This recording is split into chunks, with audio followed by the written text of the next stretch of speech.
turbulensi politik internal Demokrat ini ada dua isu sebenarnya. Yang pertama adalah isu di internal Demokrat sendiri. Jadi tidak ada kaitan dulu dengan Pak Muldoko kah, siapakah, ada dinamika di internal Partai Demokrat. Artinya ada suara-suara yang menginginkan katakan pergantian kepemimpinan, suksesi kepemimpinan dan seterusnya sampai mengarah KLB bahkan. Yang kedua adalah ada dugaan intervensi eksternal ya, elemen kekuasaan terhadap independensi dan otonomisasi sebuah partai politik, dan itu secara etika tidak dibenarkan. Tapi sebelum nomor dua, kita fokus dulu ke Partai Demokratnya, nomor satu.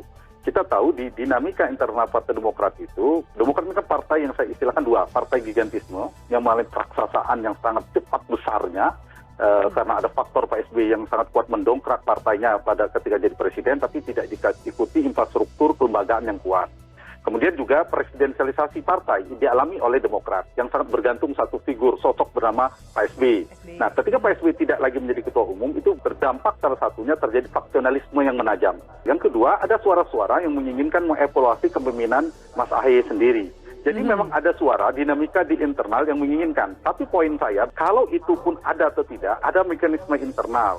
Tapi serta disetujui oleh ketua majelis tinggi. Agak susah, ketua majelis tingginya adalah Pak SBY. Jadi agak sulit sebenarnya kalau mengikuti konstitusi partai untuk diadakan kongres luar biasa di Partai Demokrat. Ada preskon dari Muldoko. Apa yang perlu dilakukan oleh AHY hari ini? Mengklarifikasi bahwa tanda kutip atas statement yang dilemparkan ke publik dan kemudian jadi kisru ini, apa yang perlu dilakukan atau mendiamkan? Menurut saya satu, Pak Muldoko harus semakin transparan, clear, tidak melakukan atau melakukan. Kemudian Mas AHY juga membuktikan kalau memang tidak ada Pak Muldoko tidak terlibat dalam proses cawe-cawe di internal Partai Demokrat, maka itu menjurus pada fitnah, pencemaran nama baik.